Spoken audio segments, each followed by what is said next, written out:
Hey guys, before I get into the review of the Hiboy S22 electric longboard, Hiboy is offering 5% off of any one of their products on their site. I'll have the link and the code in the description if you want to check it out.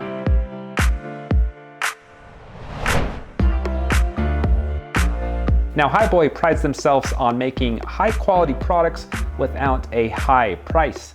And I would have to agree with that because about a month and a half ago, I reviewed one of their scooters called the S2, and it was my favorite scooter, less than $500. So I'm pretty excited to see how the S22 holds up. Now this is the third skateboard I've reviewed, and this one is the smoothest out of all three. The other day I busted it out, drove around town a little bit, hit a few rocks on the sidewalk, and was bracing for impact, and it actually handled it really well. On chip seal and sidewalks, you know, your feet are gonna vibrate pretty good. I can only take that for a couple blocks. It does put them to sleep. But for terrain like this, a nice smooth paved trail, I could ride this for hours. My feet are just fine. I was pretty impressed with how well the S22 did on this gradual slope of around 2 to 3%. I was hitting 21 miles per hour, which we found out by matching it with my buddy's scooter's odometer. The 350 watt dual brushless hub motors, powered by the 36 volt battery, gave plenty of power for me.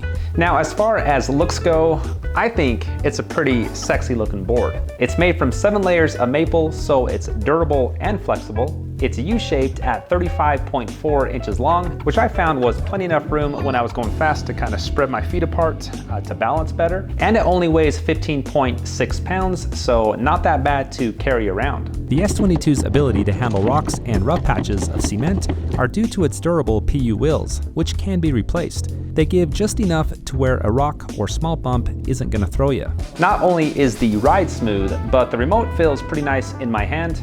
Pretty much identical to the other 4 boards that I've reviewed, with an accelerator and brake wheel on top, power and reverse on the front, and you also have battery indicators for the board and the remote. There's also a battery indicator on the side of the board. They have supplied a micro USB to charge the remote and a power adapter for the board, which takes about 2 to 3 hours for recharge. Gonna do a speed test at full charge and then at 50% as well, and so you can kind of see the difference. Now there are 4 speeds. You can just change between the 4 by pressing the power button once. The speed ranges from 18.6 up to 24 miles per hour. That really depends on rider weight. I'm 180 pounds and I was going about 21 to 22 miles up a 2 to 3% grade up the canyon. Now it can carry up to 220 pounds, but that top speed will go down as your weight goes up. There's also 4 braking modes that can be changed by holding the wheel down, then pressing power to switch between the 4. At the highest level, the brakes are quite strong. I had to lean back pretty good to stay on. Slows you down pretty good, but it doesn't come to a complete stop. This is the steepest part of the hill. This is a 13% grade. Matt and I are back up at Big Rock. Gonna do the range test, which is 9 to about 13 miles. Okay, so we just made it to the top of the trail. We're gonna head back down. How was it, Matt? Lots of bugs in the face, but it was an awesome ride. So he had to tow me the last probably 150 yards. It was almost exactly 13 and a half miles. So you have really good power up until like 95%, and then the last 5%, it just dies on you. Okay, it's time for the hill test. The S22 is rated up to a 20% hill. This one here is 13 and a half. I've got a full charge on the scooter. I'm gonna take it to the highest speed and see how fast it hauls me up this hill. Not the best uphill.